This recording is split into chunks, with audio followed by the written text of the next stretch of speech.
السلام علیکم ورحمۃ اللہ وبرکاتہ۔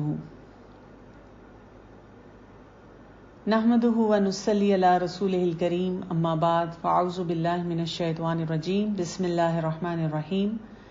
رب اشرح لی صدری ویسر لی امری واحلل عقدۃ من لسانی یفقہوا قولی۔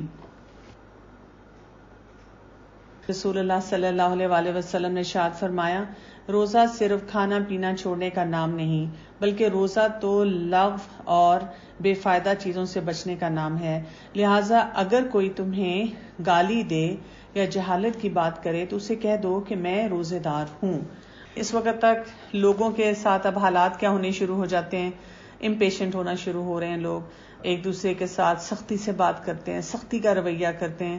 تو اپنے آپ کو بار بار ریمائنڈ کرنے کی ضرورت ہوتی ہے کہ یہی تو ہم نے پریکٹس کرنا ہے۔ یہ جو ہماری ٹرمینالوجی ہے نا، روزہ لگ رہا ہے، اس کو ہم بہت پاورفل بناتے ہیں۔ ہر ایک سے بلکہ بات ہی ہم اس طرح کرتے ہیں کہ اچھا تمہیں روزہ لگ رہا ہے، روزہ لگ رہا ہے، یعنی کہ یہ کام ہونا بہت زیادہ ضروری ہے، تو اس سے اپنے آپ کو بچائیں۔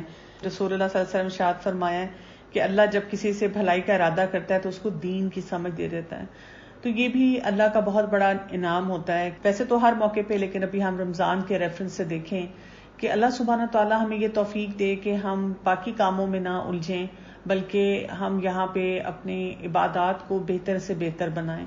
یعنی ہمیں کوئی دکھ نہیں ہونا چاہیے اس بات پہ کہ اچھا لوگ تو پتہ نہیں کیا کیا ایکٹیویٹیز کر رہے ہیں اور میں تو بس وہ ٹائم ہی نہیں ملتا، بس وہ تراویح پڑھی اور قرآن پڑھا اور بس وہ سحری افطاری کی۔ یعنی اس چیز کو بھی ہمیں چیرش کرنا چاہیے کہ اللہ سبحانہ تعالیٰ نے کس طرح سے ہمارے لیے ہمارے دین کو آسان بنایا ہے اور ایسا بنایا ہے کہ ہمیں چنا ہے اس کام کے لیے۔ نہیں تو کتنے لوگ ہیں یا تو ان کو سمجھ ہی نہیں ہے، یا یہ کہ وہ پریکٹسز ہی نہیں کرتے، یا یہ کہ جو ان کا دل چاہتا ہے وہ کرتے رہتے ہیں، یا یہ کہ ان کی کچھ گھر کی سچویشن ایسی ہوتی ہے کہ جو کرنا چاہتے ہیں وہ نہیں کر پاتے۔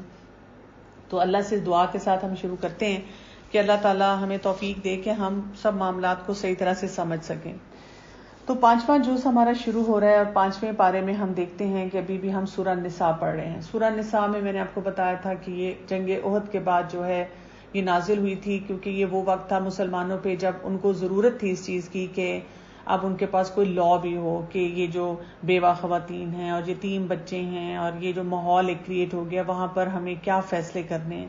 تو ایک قسم کی جو ایمرجنسی نافذ ہوئی تھی اس کے مطابق اللہ سبحانہ تعالیٰ کی طرف سے تمام لاز آ گئے تھے۔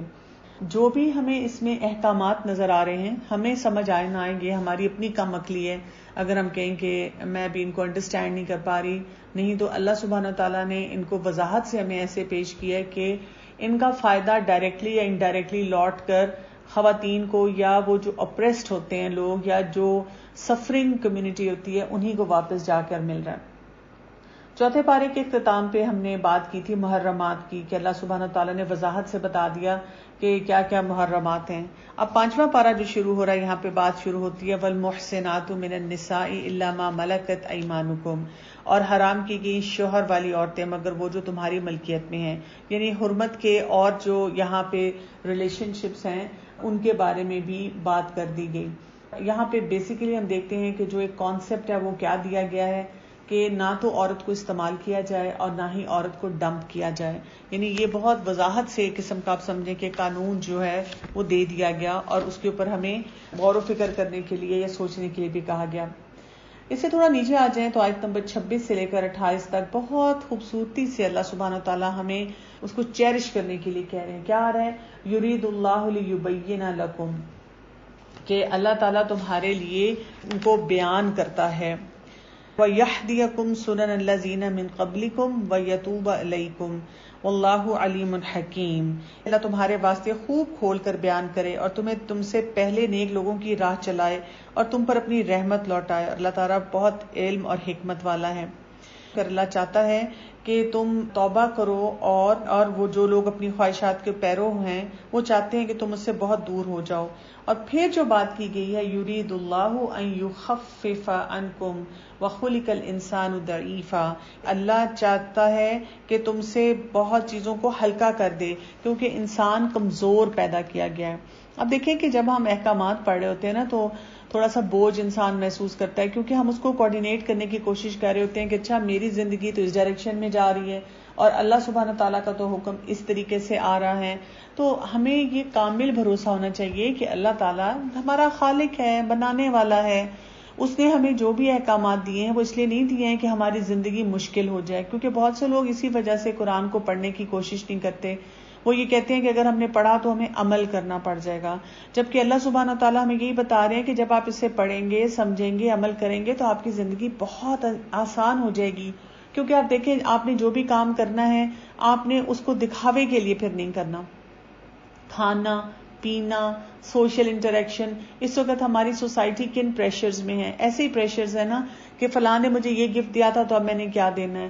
اچھا جی بجٹ تو میرا بہت ٹائٹ ہے، لیکن جب ہم کسی کی دعوت پہ گئے تھے تو انہوں نے تو ہمیں یہ چیزیں سرو کی تھی، تو پھر ہمیں بھی تو بہت سی چیزوں کو سرو کرنا چاہیے. اچھا بھی اب ہم کیا سرو کریں؟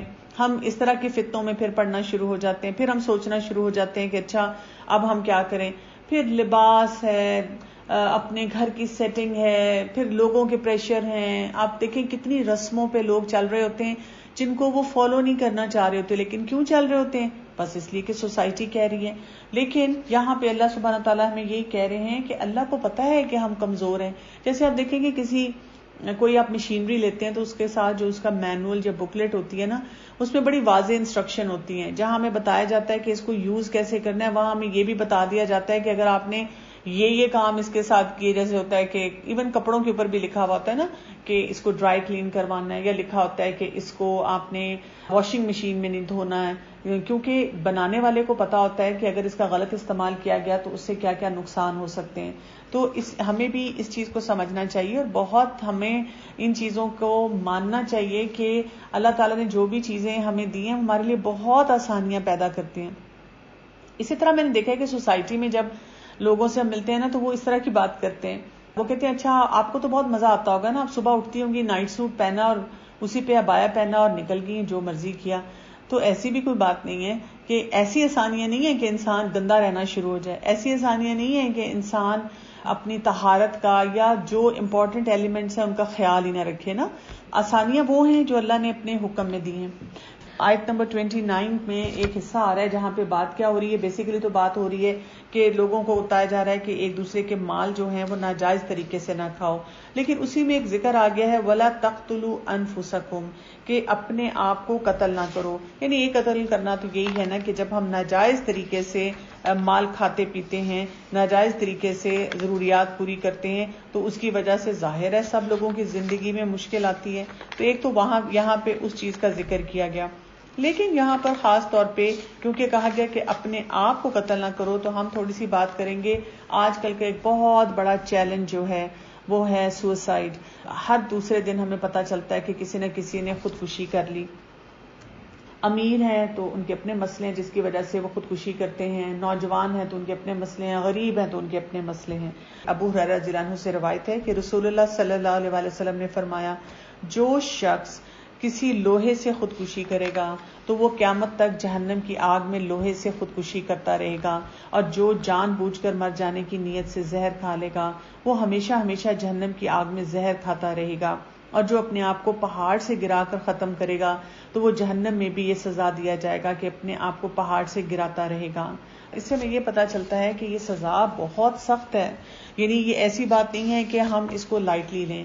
اب یہاں پہ ہمارے ذہن میں بہت سے سوالات آنے شروع ہو جاتے ہیں. اسپیشلی میں نے دیکھا ہے کہ جب آپ ینگسٹر سے بات کریں تو ان کو اتنی ہمدردی ہوتی ہے اس شخص سے جس نے خودکشی کی. تو یہاں سے ہم اس کو دو اینگل سے سمجھیں گے. اس میں کس کا رول ہے؟ جیسے اب ایک انسان اتنا ڈپریس ہو چکا ہے، مایوس ہو چکا ہے، اور اگر وہ خودکشی کرتا ہے تو کیا اس میں سوسائٹی کا رول ہے؟ کیا وہ اکیلا ہی اس چیز کے لیے قصوروار ہے؟ سب سے پہلے تھوڑے سے کازز دیکھ لیتے ہیں جس کی وجہ سے لوگ خودکشی کرتے ہیں. مثلا کوپنگ میکینزم نہیں آتے. چھوٹے چھوٹے مسئلے ہر انسان کی زندگی میں، اور کبھی کبھی کوئی بڑا مسئلہ بھی آ جاتا ہے. چھوٹے مسئلے نہیں حل کرنے آئے، بڑے مسئلے نہیں حل کرنے آئے، کوپنگ ٹیکنیکس نہیں آئی، تو اب کیا ہوا کہ آپ کو کوئی بھی سٹریس آیا، اب آپ اس سے کوپ نہیں کر سکے، یا زندگی میں اوور ویلمڈ ہو جاتے ہیں جو بھی سچویشنز ان کے سامنے آتی ہیں. کچھ لوگ ایسے ہوتے ہیں جو کہ نا امید ہو جاتے ہیں، کوئی اسٹرگل کرتے ہیں کسی کورس میں ایڈمیشن لینا چاہتے ہیں، کوئی اور ایسی اپنی ایکٹیویٹی کرتے ہیں. کچھ لوگوں کا جیسے میں نے دیکھا ہے کہ شادی ہوئی، بڑی امیدیں تھیں، پیار محبت کی شادی ہو تو میں نے دیکھا اور زیادہ امیدیں ہوتی ہیں اور وہ پوری نہیں ہوئی تو اب ان کو لگتا ہے، ان کو ڈپریشن ہونا شروع ہو جاتا ہے کہ میں نے یہ فیصلہ کیوں کیا. کچھ لوگ ایسے ہوتے ہیں جن کی ویژن ہی اتنی براڈ نہیں ہوتی، وہ بس ایک ہی چیز کے بارے میں سوچتے ہیں اور وہ نہ ہو سکے تو اس میں ناکامی ہو تو ان کے لیے مشکلات بڑھ جاتی ہیں. اس میں کچھ رسک فیکٹرز بھی ہوتے ہیں، تھوڑا سا اس کو بھی دیکھ لیتے ہیں. مثلا یہ ساری مشکلات آئی ہیں، اب کسی کی لو سیلف اسٹیم ہے تو کیا ہوگا، وہ ملٹی پلائی ہو جائے گا. یا جیسے ڈرگز وغیرہ لینے والے لوگ ہوتے ہیں تو ان کے لیے بھی پھر یہ چیز ملٹی پلائی ہو جاتی ہے. اچھا، کوئی سائکیٹرک قسم کے ڈس آرڈرز ہیں، اسکیزوفرینیا ہے، بائیپولر ڈس آرڈر ہے، کلینکل ڈپریشن ہے، اینزائٹی ڈس آرڈرز ہیں. تو کافی لمبی لسٹ ہے جس میں آپ کو کلینکلی آپ ڈائگنوز ہو چکے ہیں کہ آپ کو مینٹلی آپ اسٹیبل نہیں ہیں، تو اسی قسم کا کوئی سٹریس آیا نہیں تو اب آپ اس چیز کو زیادہ اپنے اوپر لے لیتے ہیں. ڈومیسٹک ابیوز ہے بہت زیادہ، مطلب ایون ینگسٹر جو ہوتے ہیں کہتے ہیں گھر میں بہت مسئلے مسائل ہیں. جیسے میں نے آپ کو بتایا کچھ لوگ اگر فیملی کو سسٹین نہیں کر پا رہے ہوتے ہیں، خرچہ پورا نہیں ہو رہا، تو کئی دفعہ ہم دیکھیں اخبار میں پڑھتے ہیں، ٹی وی پہ، سوشل میڈیا پہ خبر آتی ہے کہ خود بھی اپنے آپ کو مار لیا، اپنے بیوی بچوں کو بھی مار دیا. جی بالکل، جو ہم نے ایکسپیکٹیشنز رکھی ہوئی ہوتی ہیں، سارے فیکٹرز جو ہیں یہ بیچ میں آنا شروع ہو جاتے ہیں جو کہ انسان کے لیے چیزوں کو مشکل بنا دیتے ہیں. تو سوال میرا یہی ہے یہاں پر جو میں بات کری تھی کہ کیا اس میں سوسائٹی کا قصور ہے، اس انسان کا قصور ہے؟ دونوں کا قصور ہے. سب سے پہلے تو ہم سب پہ ایز این انڈیویجول یہ ذمہ داری آتی ہے کہ ہم اپنے آپ کو ہیلدی رکھیں، کیونکہ جب آپ سوسائڈ کی ٹریٹمنٹ کے لیے کسی کو ایسے ایشوز ہوتے ہیں تو وہ جاتا ہے تو اس کو سائیکالوجسٹ ہوتے ہیں جو سائیکو تھراپی کرتے ہیں وہ اس کو ہیلدی لائف سٹائل کی طرف ہی لے کے جاتے ہیں. تو ہمارا دین تو شروع سے ہمیں یہ بتا رہا ہے کہ ہیلدی لائف سٹائل کی طرف آپ آئیں. تو ایک تو ہم سب کے اوپر انڈیویجول رسپانسبلٹی ہوتی ہے کہ ہم ہیلدی لائف سٹائل کی طرف آئیں. لیکن کوئی انسان ایسا ہے کہ اس کے اندر کوئی نیورولوجیکل ڈس آرڈر ہے، سائیکیٹرک ڈس آرڈر ہے، یا ماحول کی طرف سے اس کے اوپر ایسے پریشرز آ رہے ہیں، تو اب سوسائٹی کے اوپر بھی ایک رسپانسبلٹی آتی ہے کہ وہ اس میں اپنا رول صحیح پلے کریں. اب ماں باپ جو ہیں مثلاً ہم دیکھتے ہیں کہ بچوں کے اوپر اتنا پریشر ڈالتے ہیں پڑھائی کا اتنے گریڈز آنے چاہیے، ایسے گریڈز آنے چاہیے، اگر وہ گریڈز نہیں آتے تو اس کی وجہ سے وہ کیا کرتے ہیں، بچے جو ہیں جب ایکسپیکٹیشن ہی فلفل کر پاتے ہیں تو وہ پھر اس قسم کی چیزوں کے بارے میں سوچنا شروع کر دیتے ہیں.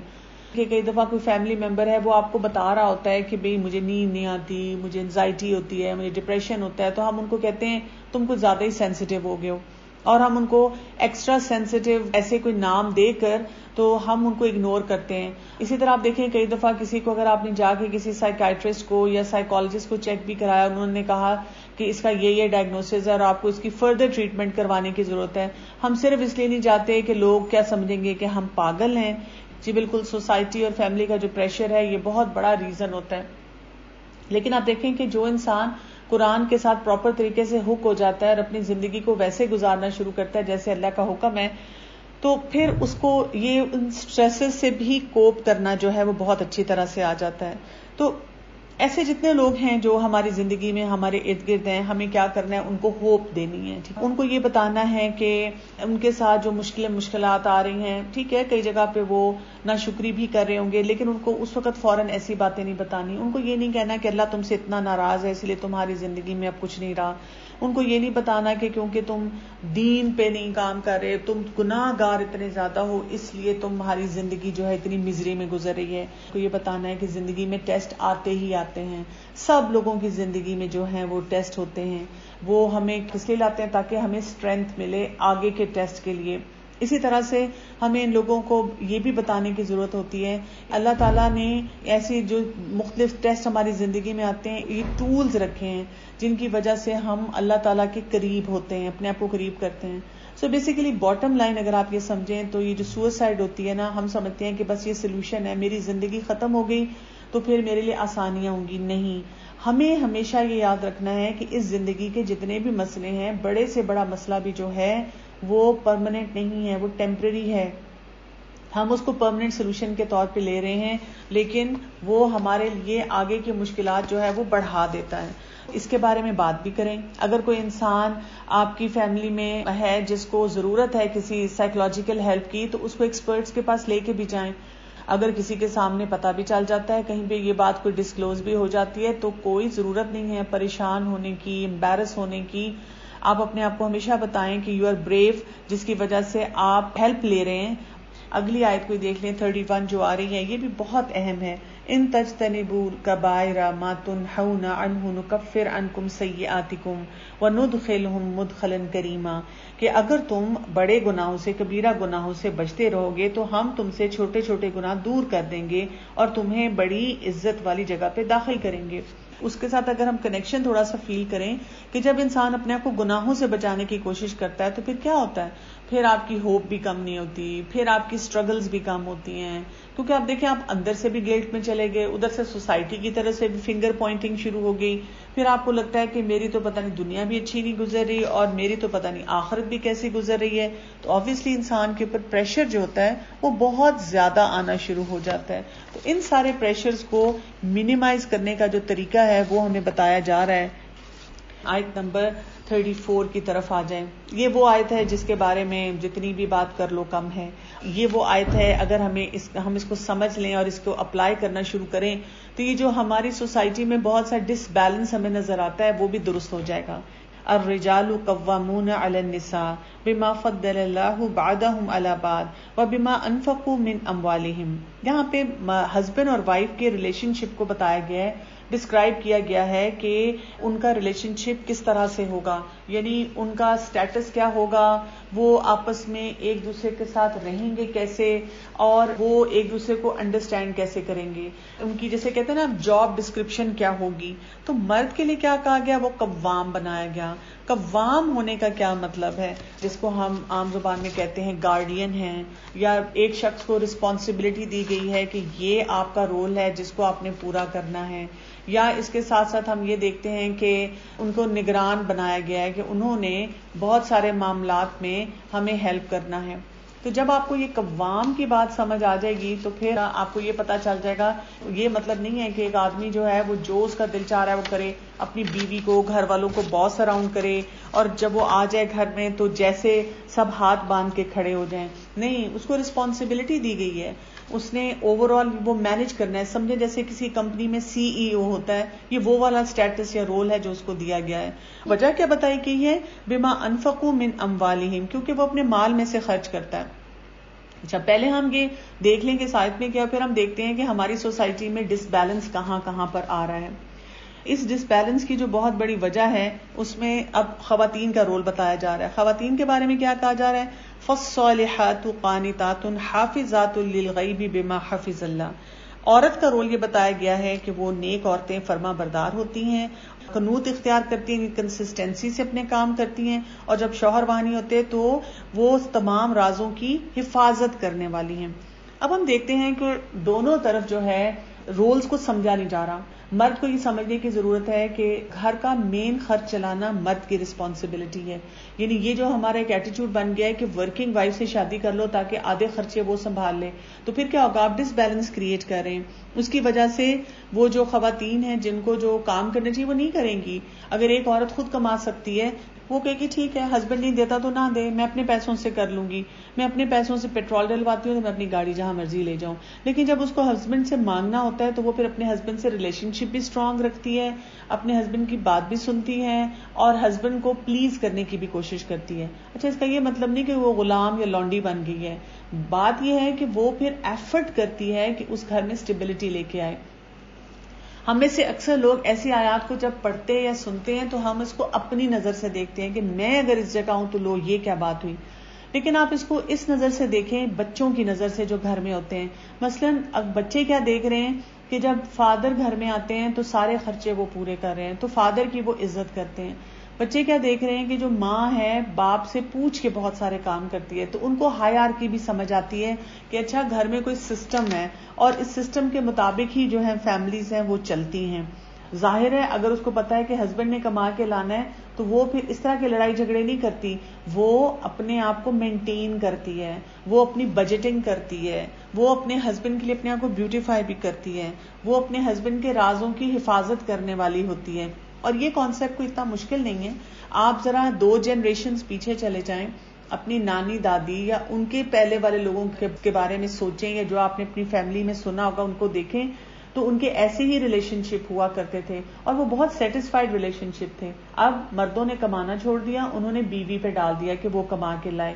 بیوی اس نے ہسبینڈ کی جو رازوں کی حفاظت ہے اور صالح ہونے والا رول جو ہے اس کو چھوڑ دیا. جو آیات آ رہی ہیں اس میں نشوز کا ذکر آیا ہے. میں نے جب پہلی دفعہ قرآن پڑھنا شروع کیا تھا, ابھی بہت بگنر تھی, ان آیات تک اتنا نہیں گئی تھی, ایک میں ویکلی درس پہ جایا کرتی تھی, تو میں کسی گیدرنگ میں کہیں گئی بھی, وہاں خواتین بیٹھی ہوئی تھیں اور وہاں پہ ویسے ہی بات ہوئی, تو میں نے کہا کہ میں نے قرآن پڑھنا شروع کیا. تو کسی نے مجھے بہت ٹانٹنگ سٹائل میں اس وقت کہا کہ اچھا آپ جو قرآن پڑھتی ہیں آپ کو پتا ہے کہ اس میں بیوی کو مارنے کی اجازت دی گئی ہے, ابیوز کے لیے کہا جاتا ہے. کیونکہ میں نے اس کانسیپٹ کو صحیح طرح سے پڑھا ہی نہیں ہوا تھا ابھی, تو میں بھی ظاہر ہے تھوڑی سی پریشان ہو گئی, لیکن میرے دل میں بار بار یہ خیال آیا کہ میں تو جب کوئی کام شروع کرتی ہوں پڑھتی ہوں بسم اللہ الرحمن الرحیم. اگر میں اللہ کے نام سے یہ کام شروع کرتی ہوں تو یہ کیسے ہو سکتا ہے, میں بار بار پڑھ رہی ہوں کہ وہ بہت مہربان ہے, بار بار رحم کرنے والا ہے, تو یہ کیسے ہو سکتا ہے کہ وہ اپنے کلام میں کسی کو مارنے کی اجازت دے. تو یہاں پہ نشوز کی بات ہوئی ہے. نشوز کیا ہوتا ہے؟ نشوز یہ نہیں ہوتا کہ چھوٹی موٹی بات پہ اس نے کوئی ایسا فیصلہ کیا. نشوز یہ ہوتا ہے جیسے گھر ٹوٹ رہا ہو. نشوز یہ ہوتا ہے کہ ایک عورت کسی اور مرد کے ساتھ انگیج ہوگی ہے, انوالو ہوگی ہے. نشوز یہ ہوتا ہے کہ وہ ایسا سر اٹھا رہی ہے جو اس کو نہیں اٹھانا چاہیے, جو اللہ کی طرف سے اس کو اجازت نہیں ہے جس معاملے میں. تو وہاں پر اب کیا کہا گیا مرد کو کہ کیا کرو, پہلے تو وہ تمہاری نہیں وہ بات مانتی ہیں, سب سے پہلے اسے نصیحت کرو, اچھے طریقے سے بات کرو, پھر اپنا بستر الگ کر لو, اور اگر پھر بھی وہ نہیں کرتی تو اس کو ہلکی سی ضرب لگاؤ. جیسے ہوتا ہے نا کہ گھر میں آپ کسی کو ہلکی سی چپت لگا دیتے ہیں شولڈر پہ اور کہتے ہیں کہ اٹھو جا کے یہ کام کرو, اور وہ بھی انسان کو برا لگتا ہے. یعنی مارنا ایسا نہیں ہے کہ مار کے اس کی بیچاری کی حالت بری کر دی جائے اور وہ بالکل ابیوسو طریقے سے اس کے ساتھ ڈیل کیا جائے, ایسا حکم نہیں قرآن میں دیا گیا. جو ہمارے پاس بیسٹ اگزامپل آتی ہے وہ رسول اللہ صلی اللہ علیہ وآلہ وسلم کی زندگی میں آتی ہے.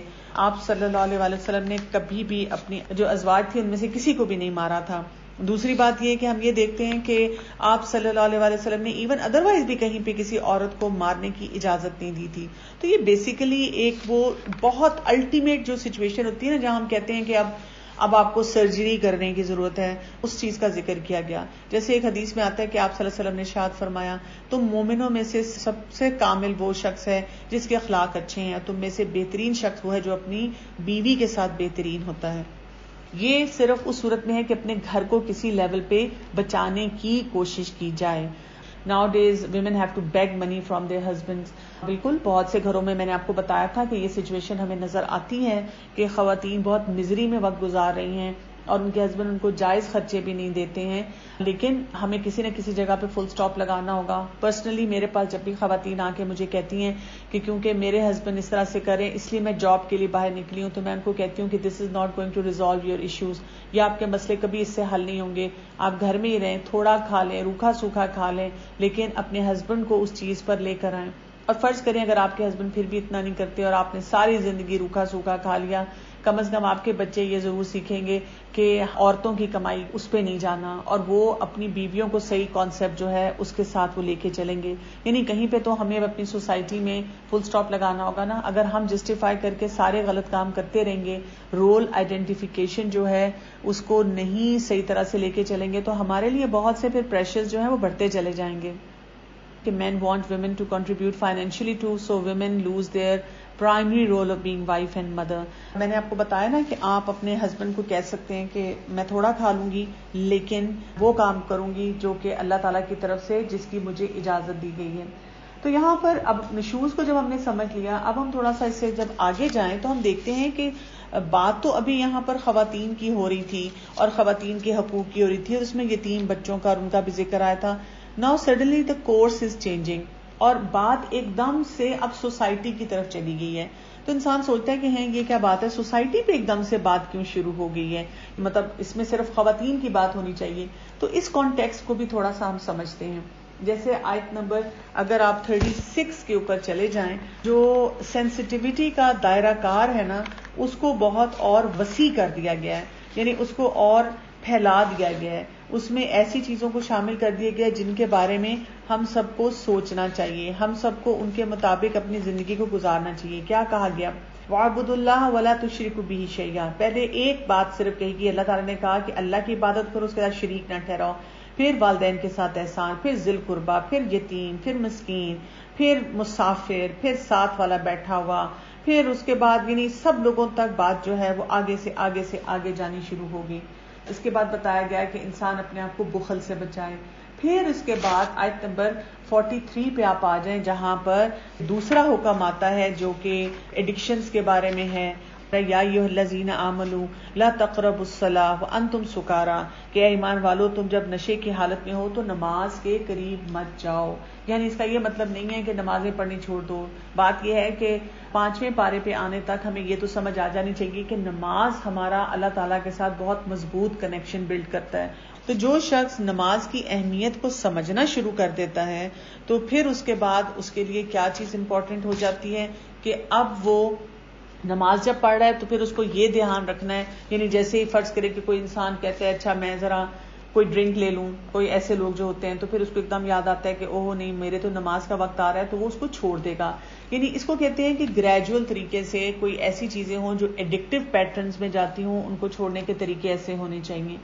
تو یہاں پہ پھر اس کے بعد بتا دیا گیا کہ اگر آپ کو وضو کے لیے پانی نہیں ملتا، علماء نے یہ بھی بتایا کہ اگر پانی تو موجود ہے لیکن ایسا ہے جس سے بیماری کے بڑھ جانے کا اندیشہ ہو تو پھر اس صورت میں کیا کریں، آپ تیمم کر لیں. تیمم کے لیے کیا ہے کہ آپ اپنے ہاتھوں کو ایک مٹی کے اوپر لگائیں اور اس کے بعد جو ہے وہاں سے اپنے ہاتھوں پہ اور منہ پہ پھیر لینا ہے. بس دیٹس اٹ. اس پروسیجر کے ساتھ آپ کا تیمم جو ہے وہ پورا ہو جاتا ہے.